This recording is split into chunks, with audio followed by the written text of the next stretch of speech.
வணக்கம். அகோர பைரவி மாந்திரிகம் யூடியூப் சேனலுக்கு அன்புடன் வரவேற்கிறேன். இப்போ நம்ம பார்க்கக்கூடிய வீடியோ தொகுப்பு என்னென்னா, வசிய மருந்து செய்யும் முறை. இந்த வசிய மருந்து எப்படி செய்யணும், அதை எப்படி தனிப்பட்ட நபர்களுக்கு உணவில் கலந்து கொடுக்கணும், அதுக்கு எப்படி மந்திர பிரயோகங்கள் பண்ணணுங்கிறத நான் ஒளிவு மறைவு இல்லாமல் சொல்கிறேன். ஏன்னா இது சுவடியிலிருந்து எடுத்து சொல்லக்கூடிய முறை. ஏன்னா எந்த ஒரு ஒளிவு மறைவு இல்லாமல் நான் அப்படியே சொல்கிறேன். இதை நீங்கள் தாராளமாக வீட்டிலேயே நீங்கள் பண்ணலாம். ரொம்ப எக்ஸ்ட்ரீமில் இது வேலை செய்யும். சரிங்களா? ஏன்னா வசிய மருந்து நிறைய பேர் ஏகப்பட்ட வாடிக்கையாளர் நம்மள்ட்ட கேட்குறாங்க, தான் கேட்டு வாங்குகிறாங்க. இந்த மருந்தை நீங்கள் யாருக்கு வேணால் கொடுக்கலாம். சரிங்களா? ஆண் பெண்ணுக்கு மட்டும் கிடையாது, நண்பர்களுக்கு கூட கொடுக்கலாம்.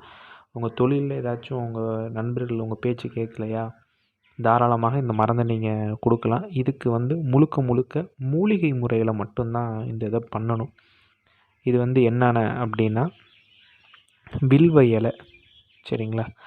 வில்வ இலை எடுத்துக்கோங்க. கருந்துளசி இலை. சரிங்களா? தொட்டால் சினுங்கி, அருகம்புல், வசம்பு, செம்பருத்தி, குப்பைமேனி வேறு, அப்புறம் சென்னாய் உருவி இலை. இதை நீங்கள் என்ன பண்ணணும்னா, வில்வ இலைக்கும் அருகம்புல் மட்டும் காப்பு கட்டி சாபனை பற்றி எதுவும் பண்ண தேவை கிடையாது. மித்த மூலிகை அனைத்துக்குமே நீங்கள் காப்பு கட்டி சாபனை பருத்தி பண்ணி நீங்கள் பறித்து எடுத்துக்கோங்க. இதை எல்லாமே நீங்கள் என்ன பண்ணணும்னா, வெயிலில் காய வைக்கக்கூடாது. சரிங்களா? நிழலில் காய வைங்க. சரிங்களா? வெயிலில் காய வைக்கும்போது இந்த மூலிகைக்கான சக்திகளை அந்த கிரகிச்சிக்கும். சரிங்களா? நீங்கள் நிழலில் இந்த இலையை, இந்த மூலிகையை எல்லாத்தையும் காய வைங்க. ஒரு 11 நாள் 10 நாள்லேயே நல்லா இதாகிக்கும். சரிங்களா? அதுக்கப்புறம் நீங்கள் இதெல்லாம் பொடி பண்ணிக்கோங்க. இதை பொடி பண்ணிவிட்டு நீங்கள் என்ன பண்ணணும் அப்படின்னா, ஒரு பௌர்ணமி நாளை தேர்ந்தெடுங்க. பௌர்ணமி நாளில் தேர்ந்தெடுத்துட்டு உங்கள் முன்னாடி ஒரு நெய் தீபம் மட்டும் போட்டு, நான் ஸ்க்ரீனில் கொடுக்குற மந்திரத்தை 10,008 உரு மட்டும் கொடுங்க. சரிங்களா? தனிப்பட்ட ஒரு நபருக்கு மட்டும் இது பண்ணணும் அப்படின்னா, அவங்களையே நினச்சிக்கிட்டு இந்த மந்திரத்தை சொல்லலாம். இல்லை நான் ஒரு நிறையா பேர்த்துக்கு நம்ம இந்த மருந்தை கொடுக்குறோம் அப்படின்னா, இந்த மந்திரத்தை 10,008 உரு மட்டும் கொடுங்க.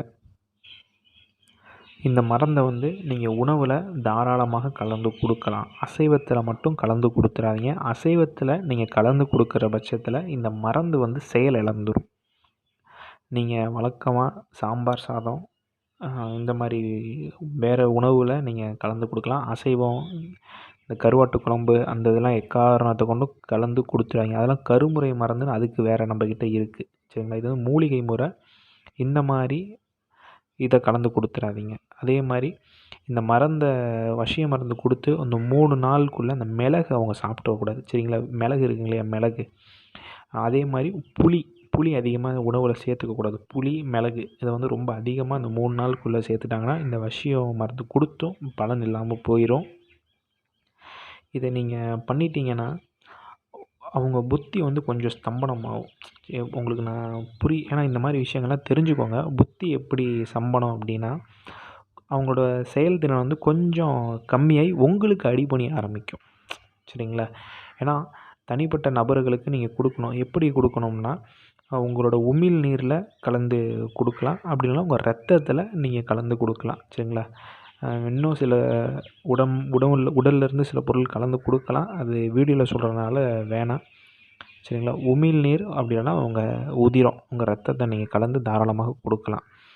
இதை நீங்கள் கொடுத்துட்டிங்கன்னா அவங்களோட புத்தி செயல்திறன் கம்மியாகிடும். அப்போ நீங்கள் அவங்கக்கிட்ட நல்லா பேசணும். சரிங்களா? மருந்து கொடுத்துட்டு அவங்கக்கிட்ட வந்துடுவாங்க நீங்கள் எதிர்பார்க்கக்கூடாது. அது மிகப்பெரிய முட்டாள்தனம்.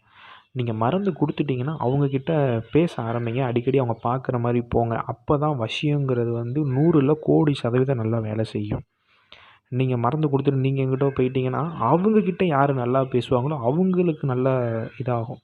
அவங்க செயல்திறன் கம்மியாகும்போது நீங்கள் அப்படி பேச பேச அவங்களுக்கு உங்கள் மேலே இருக்க ஆசை மோகமும் அதிகமாகும். சரிங்களா? இது யாருக்கும் தெரிய மாட்டேங்குது. வசிய மருந்து கொடுத்துட்டா நமக்கு இதாகிடுவாங்கலாம் கிடையாது. வசிய மருந்து கொடுத்துட்டிங்கன்னா அவங்கக்கிட்ட நீங்கள் கொஞ்சம் வழக்கம் போல் பேசுங்க. ஒரு 2 நாள் 3 நாள் சண்டை பிடிப்பாங்க. ஆட்டோமேட்டிக்காக ஒரு வாரத்துக்கு அப்புறம் நல்லா பேச ஆரம்பிச்சிருவாங்க. சரிங்களா? இந்த மருந்தை அளவுக்கு மீறி கொடுக்காதீங்க. இதை எவ்வளோ கொடுக்கணும் அப்படின்னா, இப்போ நீங்கள் சாப்பிட்றீங்க, சாப்பாட்டுக்கு கொஞ்சோண்டு உப்பு போடுவீங்க இல்லையா, கொஞ்சமாக போடுவீங்கள்ல, அந்த அளவு தான் கொடுக்கணும் சரிங்களா. அதுக்குன்னு அளவு மீறி கொடுத்துறாதீங்க சரிங்களா. கொஞ்சமாக கொடுங்க. இதை கண்டினியூவஸாக 5 நாள் கொடுக்கணும்ப்பா சரிங்களா.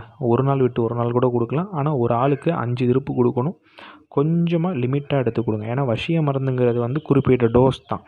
கொஞ்சம் கொடுத்துட்டிங்கன்னா அது பாட்டுக்கு அது வேலையே செஞ்சிடும் சரிங்களா. இந்த மாதிரி மாந்திரிக தாந்திரிக விஷயங்கள் தெரிஞ்சுக்கணும் நம்ம அகோர பைரவி யூடியூப் சேனலை சப்ஸ்கிரைப் பண்ணுங்கள். நன்றி.